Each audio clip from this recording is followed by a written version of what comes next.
Talk about the alternative to the alternative. The Replacements was literally like the alternative to the alternative back in the day. Such a good song. Bastards of Young, such a good song. All right, 1-866-985 Patriot. Joining us on the program is Representative Randy Weber. How you doing, sir? I'm doing fine, Andrew. How about you? Can you tell me what congressman you took over for? I did. We took Ron Paul's place here in District 14 in Texas. So I'm assuming that the libertarian fire is strong in you. Extremely conservative, libertarian. I mean, I'm from a very conservative district. Can you cue up cut one for me? I would like to get the congressman's take on Chuck Schumer's prescription for what the House is supposed to be doing, according to Chuck Schumer. I believe that by the end of this year, the House will pass the Senate bill. I know that's not what they think now, and they'll say, oh, no, that's not what's going to happen. But I think it will, and let me explain why. First, I understand where Speaker Boehner's coming from. I have a lot of respect for the House, and he's got a whole lot of Republican members. I'm sure a majority of our caucus saying they will vote no. They fear Republican primaries from the right if they vote yes. I'm not understanding two things about this. When did the Senate start telling the House what to do, and when did progressive Democrats have the best interest of the Republican Party at hand in their hearts? Well, let me, tongue-in-cheek, Andrew, tell you that when, in recent memory, was Harry Reid over the fiscal cliff. If you think back, Senator Reid lecturing the House saying it is a crying shame they won't come back and pass a budget before the end of the year. They needed to come back and do their job. Now, never mind that the Senate hadn't passed a budget in going on 4 years, or whatever the length was. Maybe it was 3 years at that point, I forget. But he began to lecture the House, Harry Reid did back then, and I thought that is absolutely pure audacity. And, of course, if we think that the liberal Democrats have the House Republicans' best interests at heart, what I tell people, Andrew, is there's some oceanfront property in Oklahoma I want to sell them, or more appropriately, as I said to the president, I'd like to sell him a pipeline in Oklahoma.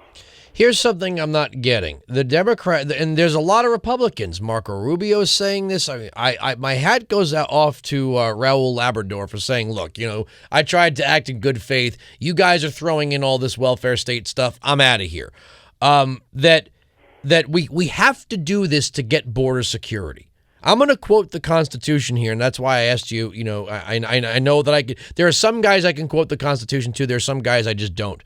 Article 4, Section 4, the United States shall guarantee to every state in this union a republican form of government and shall protect each of them against invasion. Border security is not contingent upon some sort of air fingers, quote, deal. It says it right there to secure the border. Andrew, I was the vice chairman in the Texas legislature on the Border and Intergovernmental Affairs Committee. If people knew how bad it is on our southern border, Steve McCraw, director of the DPS, used to be a former FBI muckety-muck. I forget how high up he was. He retired from the FBI, became our director of the DPS, told me personally, he said, Randy, there are 70 sects, S-E-C-T-S, religious sects, coming across our eastern religion sects, coming across our southern border. There was 9,000 murders, 9,000 discovered bodies on the Texas-Mexican border in 2010, the year before I became the vice chairman of the Borders Committee. He said if people knew how bad and how dangerous it is on our border, they would rise up. Now, I will tell you this, the Texas legislature gets it. We put hundreds of millions of dollars into border security, but it is the federal government's responsibility. We have a president, and big surprise, of course, he's not going to defend DOMA, and even though he didn't announce that he wasn't going to secure the border, by his lack of action, his inaction, he has left us with a porous border. He could secure it today. This is something I'm not getting, though. We keep hearing from both parties that one is contingent upon the other. How is that possible? The Constitution doesn't call for amnesty. It calls for the Congress to make the laws regarding naturalization. But how on earth do they create this false notion that one is contingent on the other? They're simply not. One is not contingent on the other. I don't care what they say. No, and that's exactly correct. And that's why I'm going to take issue with what Chuck Schumer said, lecturing the House, though he will, with our best interests at heart. We got fooled when this thing went through. Was it 86, I think, the Yes, first sir. time? They didn't secure the border. And let me just tell you, Andrew, a secure border is absolutely necessary. I don't care how much interior enforcement you have, it's not enough. I don't care what worker or visa program you have, it's not enough. E-Verify is not enough. None of those, either individually or collectively, are enough unless they're under the umbrella of a secure border which is anchored by the rule of law. If we don't have that kind of secure border and that kind of anchor, rule of law as our anchor, and if the federal government, i.e. the president, doesn't do their job, I don't see anything coming out of the House. Here's another thing that what is the firm foundation of the rule of law in this country? You and I say this to Louis Gohmert all the time because I tease him about his parking tickets, that if I have to park my car where the sign says, I have to keep off the grass as the sign says, up unto, but not limited to, paying my taxes when the government says. In other words, we, the law-abiding American citizen, don't get a free pass for laws we choose to break. And buried in this bill, in the Senate bill, are provisions that allow people who've committed up to 3 misdemeanors. Now, it's 3 misdemeanor arrests, not charges. You could have beaten up 8 different women. If the police only got you once, that's considered one strike. Right. You could have up to 3 misdemeanors and still get a registered provisional immigrant status. The rest of us would go to jail for these things for quite some time. Absolutely. Well, look, the president, the attorney general, the leader of what I call the Injustice Department, they've designated time and time again they have selective enforcement. They don't want to enforce DOMA. They announced as much that they wouldn't enforce DOMA. And unfortunately, sad day last week, I'll just make a detour to the right for a second. The Supreme Court agreeing with them that DOMA needed to go down.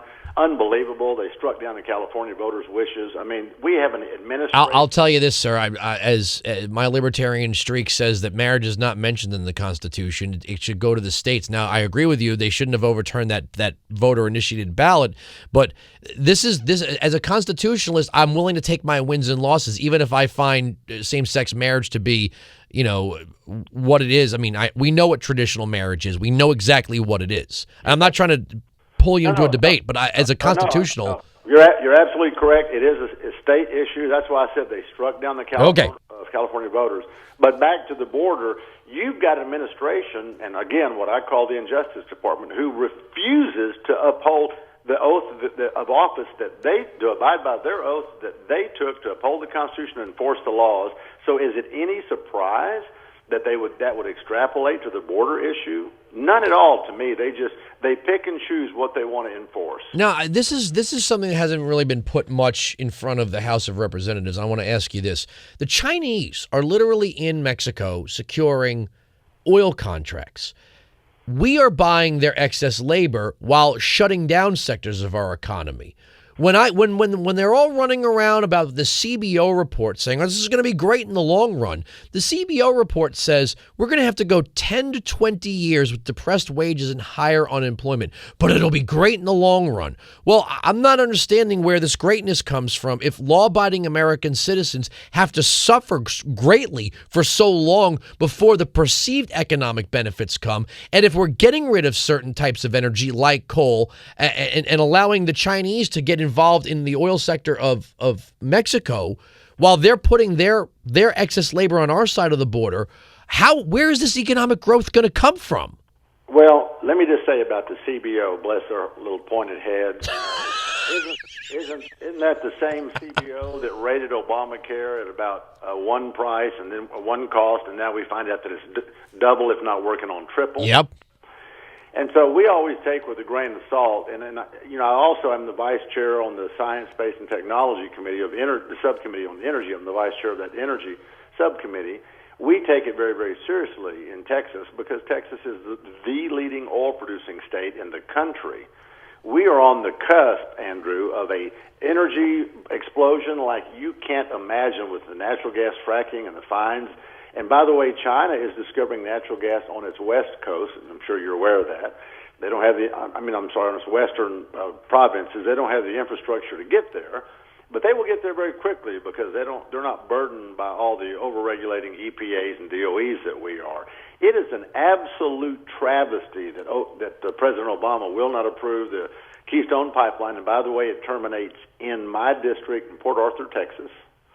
I had that conversation with the president. He said, Randy, all they're going to do is send that oil overseas. I said, Mr. President, with all due respect, which company would you tell you don't want them to export their product? Would you tell Nike? Would you tell Apple? Would you tell Toyota? Of course, my chief of staff said, you should have said Ford. I said, well, Toyota builds trucks in Texas. So, he said, well, Randy, we're looking at it. Well, that was 3 months ago. They were supposed to have a decision in 2 weeks. They are doing everything they can to stall, Andrew. It's like national security doesn't matter. It doesn't matter that we are, in some instances, supporting the Chinese by using their labor, buying from them, borrowing money from them. It doesn't matter that we're buying oil or energy from people in the Middle East that hate us and export terrorism over here. And what's their response? They want to reduce the size of our nuclear arsenal. Yeah. Like, are you kidding me? It feels like Texas is like, I know in the book Atlas Shrugged, Colorado is where you went if you were going Galt, but it feels like all the productive forces are making their way into Texas, and it's not going to be very long before the federal government's not having that anymore and starts to really go after Texas. Well, they already are, Andrew. When Hurricane Katrina and Rita and Ike, there was 3 of them in about 5 years, hit on the Gulf Coast.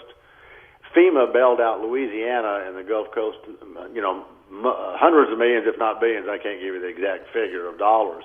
Well, they came to Governor Perry applied to FEMA for support, and you know what they told us? Well, Texas has a $9 billion with a B dollar surplus, so you won't get as much funds as the other states did. And Governor Perry said, no, wait a minute now.